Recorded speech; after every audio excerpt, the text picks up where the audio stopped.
Chapter 122. So, what is it you wanted to talk about?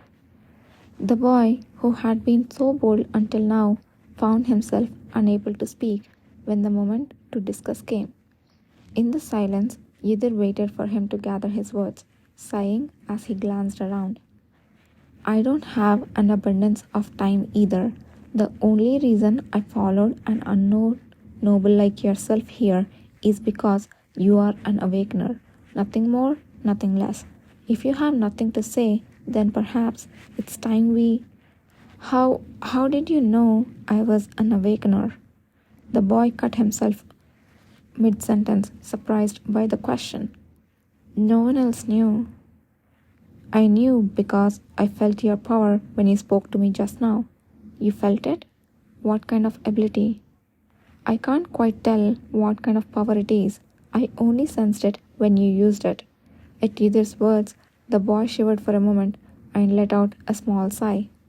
I can make only the person I want to hear my voice. It's not much of an ability.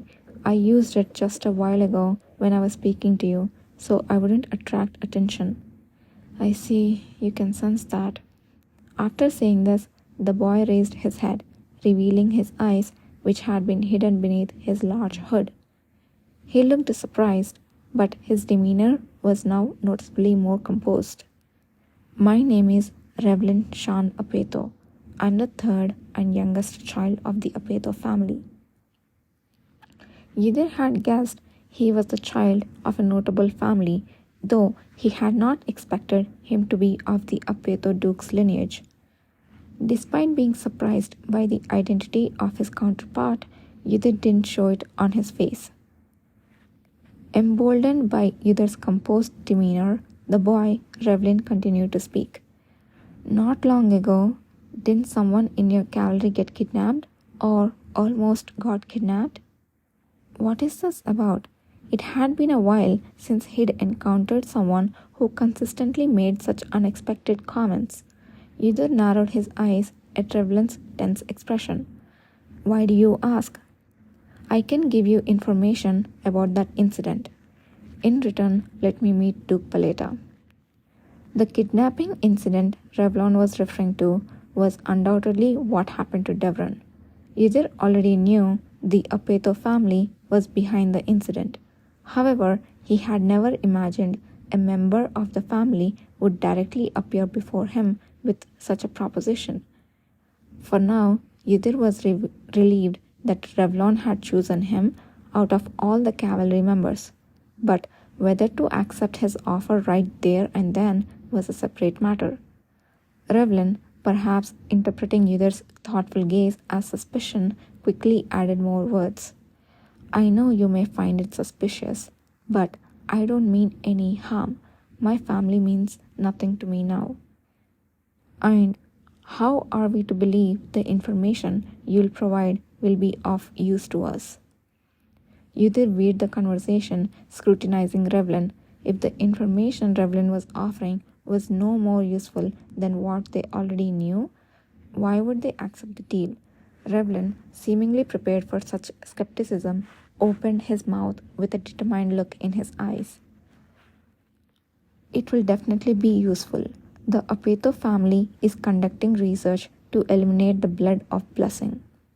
Kidnapping and collecting awakeners is a part of that. I believe Duke Paleta will find this information interesting. Blood of blessing. It was a peculiar word that seemed both familiar and unfamiliar at the same time. As Yidhir tried to jog his memory, Revlin gazed at him with tired eyes. There is only one thing I want in exchange for the information.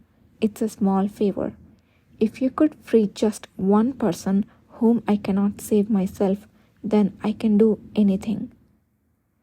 You are asking me to save someone? Yes, he's my bodyguard. He's also an awakener, but now he's... Unable to finish his sentence, Revlin bit his lower lip until it bled, a flash of deep fury crossing his eyes. I will tell you the details later. Just please pass this message to Duke Paleta. If you wanted to meet the commander, you could have said so when he was in the VIP seat earlier. Why go through the trouble of finding me now? I couldn't let my second older brother find out. He's the one who brought me here. Actually, I have to leave quickly, so I need to go back before he starts looking for me. A wave of anxiety could be felt from Revlin, who was anxiously glancing around. Yudhir looked down at the boy, who was tightly clutching the hem of his cloak, awaiting his response, and nodded, signaling his agreement. I will pass your message to the commander. Really? But if this deal goes through, how do you plan to meet the commander? You can contact me through Jack, the gatekeeper of the Apeto estate. I can meet if we set a time.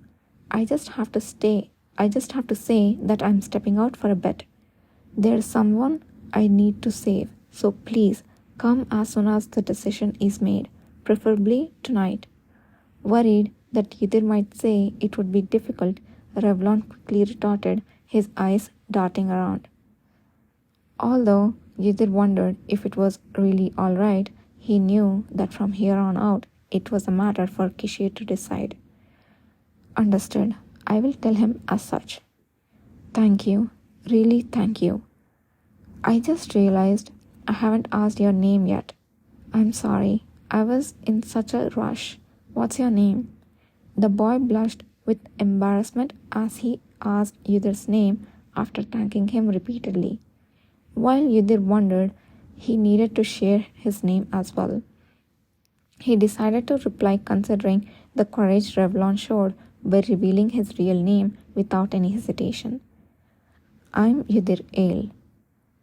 Until the very last moment before he left, the boy looked back at Yudhir several times. The desperate gaze of the boy, who was as beautiful as a doll, unlike a noble boy, deeply embedded itself in his mind.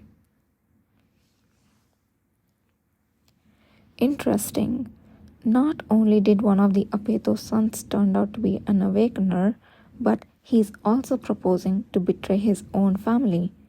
If Duke Apeto knew, he would probably find quite betrayed. Kishir's reaction to the report on Revlin Shan Apeto was very succinct than Yudhir had expected. Yudhir, looking at Kishir, who was still dressed in his pearl-like white formal attire from the grand worship and reading the documents casually, asked a question. Do you believe what Revlin Shan Apeto said? Whether I believe it or not, it's likely true. Besides, you have already confirmed that he is indeed an awakener, haven't you? Even so, do you know, out of 330 cavalry members, not a single noble has their family mentioned in it?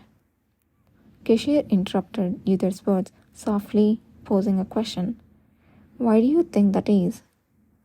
As Kishir had said, there was not a single member of the cavalry who had been born into a noble family from the capital.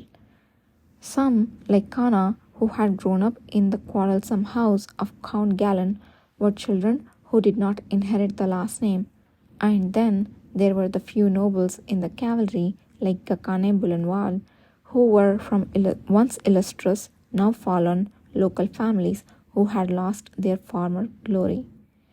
Faced with a question he hadn't considered deeply before, Yudhir felt a bit flustered and opened his mouth. Either there were no applicants from noble families in the capital, or if there were, Commander, you didn't choose them. The former is closer to the truth. To be precise, it's because there hasn't been a single awakener officially from the wealthy families that are based in the capital. Kishir laughed, placing particular emphasis on the word officially. Do you think it's possible that not a single person had awakened in the 2 years since my awakening? There would be dozens, if only counting families of baronial rank and above. It was only then that Yudhir realized the meaning behind Kishir's words. So, even if they have awakeners, they are hiding it. It's due to the initial unfavorable circumstances. It will gradually change, starting with this festival. Anyway, because of this, the youngest son of Apeto you met is slated to be the first awakener from a duke's family that I know of. So, shouldn't I meet him myself, including all these considerations? In his previous life, after Yudhir had become commander, occasionally young nobles from the capital would apply to join the cavalry, so he hadn't given this much thought. At this time, Kishir was fighting against many more things than I thought. Battling a single misinformed prejudice was far more difficult than killing hundreds of monsters. Looking at Kishir, who seemed nonchalant about changing it soon, Yudhir couldn't help but think of him as extraordinary once again. So, when do you plan to go? Didn't he say to come as soon as possible? Shall we go now? Kishir put down the document he had been holding and stood up from his seat. Are you planning to go directly? That's too dangerous. Don't worry, I have quite a few useful friends. Kishir laughed as he took out a slim, inconspicuous bracelet from the desk drawer and slipped it onto his wrist. Shortly after, his face and hair color blurred, transforming into an ordinary-looking man with brown hair and brown eyes. How is it? Did I transform well?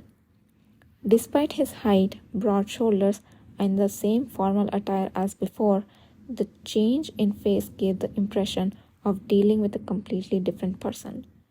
It was said that this feeling was also part of the effect of transformation magic. But looking at the hard-to-adapt appearance, Yudhir sighed.